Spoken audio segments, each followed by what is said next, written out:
I want to take you back a few years to the last time that I launched a SaaS app. We grew very quickly because I had an audience and I had pretty good skills as a marketer. And we grew to $7,000 or $8,000 a month, and then we plateaued. And I didn't know what to do next. The problem was we hadn't built something that people really needed and were willing to pay for. We didn't have product market fit. And as you build, launch, and grow your own SaaS business, the number one problem at any stage is going to be that you don't know what to do next. That's the biggest problem. And it depends on the stage you're in. So in this video, I'm gonna tell you the next steps that I would take at 3 distinct stages of building, launching, and growing your SaaS company. And if you stick around till the end, I'm gonna tell you one mindset that will help you move forward no matter what phase you're at. It's what sets some of the best entrepreneurs I've worked with apart from all the rest. So in this video, I'm gonna talk about 3 stages. There's the idea phase, or really it's pre-launch. Then there's, I've launched, but I haven't built something people want and are willing to pay for. So shorthand is we could call this pre-product market fit stage. And then there's, I have product market fit, what do I do next? Those are the 3 stages we'll cover in the next few minutes.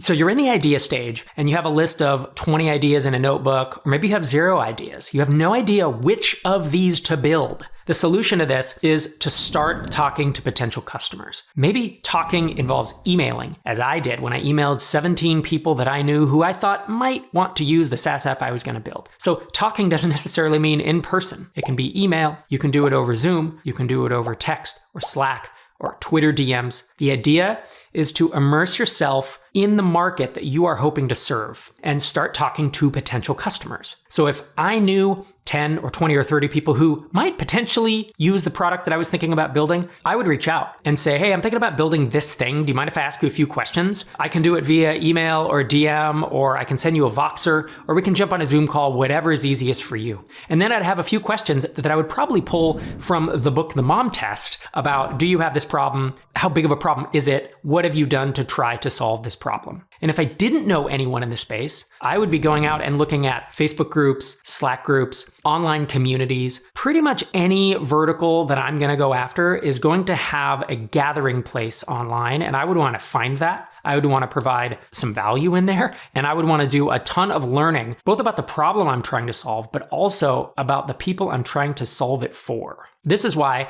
when entrepreneurs these days come to me and say, I have an idea for a SaaS app, I say, don't tell me your idea, tell me the problem it solves. And in addition, the next step is tell me who it solves it for. In this phase, you're trying to figure that out as best you can before you spend the dozens or frankly hundreds of hours to go out and build something that people can start using to figure out, did I solve that problem? So that was stage 1. In stage 2, this is you've launched something, or at least you have users using it, but you know that you haven't quite found product market fit. You haven't built something people want and are willing to pay for. Maybe you have 5 to 10 users. Some are trialing, some are paying you for it, but they're giving you feedback, and the feedback is kind of a mess.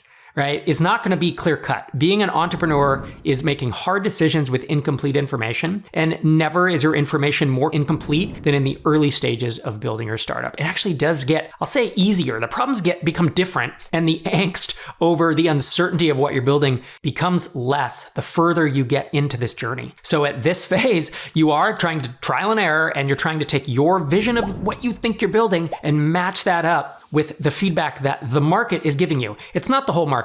It's the 10 people that are trying out your app. And so the solution to this part is to look at the data, talk to these early customers. Who are they, right? Who's using your product? How are they using it? Why are they not getting enough value out of it? What else do you need to build to make the product crucial to solving the problem they're trying to solve? In addition, you have to be evaluating, are these customers the ones I want to serve? Because if you have an application and you have a bunch of designers and you have a bunch of developers and you have a bunch of photographers and you have a bunch of hair salon owners, and they're all giving you different feedback, it might be time to think about which of these markets are going to be easiest to reach, which are more willing to spend money on technology, and which do I want to listen to if they're each giving me different feedback. Obviously, this process can be painful, and it is really not clear usually which direction you should go. And this is where you need to use your founder gut, your vision of the product. Also consider getting outside counsel. If you're in a mastermind group, or you have advisors, or you have someone else who knows a little more than you about this phase, this is where you bring in that outside advice to help you navigate this. Even if you're really good at this and pretty confident and have a good vision, it might easily take you 6 months or 12 months to get from I've launched to have actually built something people really need. With my last SaaS company, it took us just about 9 or 10 months to get from we've launched 7 or 8K a month plateau to built this incredible thing and it's starting to become a rocket ship.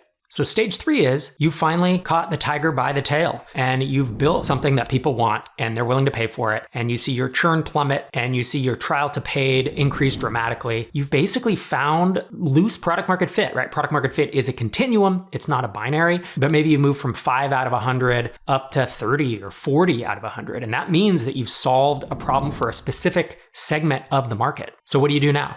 Usually at this point, what you're trying to do is strengthen product market fit. So you want to keep building, but at the same time, you want to escalate your marketing and sales efforts. And so this is where you start trying different channels to see what works. So if you have a channel, and when I say channel, what do I mean? Cold outreach is one channel. SEO and content marketing are channels. Partnerships, in-person events, running ads on Facebook, Instagram, or Google. Each of these is a marketing channel. It's just a way to get people to be aware of your product. And so whatever channel was working for you initially to get your first 5 or 10 customers, can you scale that? Can you double down on that? Or do you need to start testing your next channel? I've written quite a bit about this exact process of how to prioritize marketing approaches. I go through all 20 of the B2B SaaS marketing approaches I know about in the SaaS playbook. You've heard me talk about it on the channel before, but there's an entire chapter on just this process. So it's not something I can summarize here in 2 minutes, but realistically, it's to take the list of channels, ask yourself which you think is going to work or get outside counsel about that. And then you dive deep into that for